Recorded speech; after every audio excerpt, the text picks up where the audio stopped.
బత్తుల బలరామకృష్ణ అను నేను శాసనసభ సభ్యునిగా ఎన్నికైనందున శాసనం ద్వారా నిర్మితమైన భారత రాజ్యాంగం పట్ల నిజమైన విశ్వాసం, విధేయత చూపుతానని, భారతదేశ సార్వభౌమాధికారాన్ని, సమగ్రతను కాపాడుతానని, నేను స్వీకరించబోయే కర్తవ్యాన్ని శ్రద్ధాశక్తులతో నిర్వహిస్తానని దైవసాక్షిగా ప్రమాణం చేస్తున్నాను.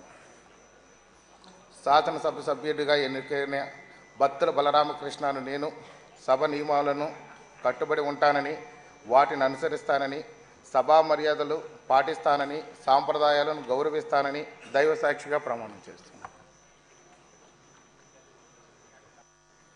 శ్రీ భానుప్రకాష్ గాలి.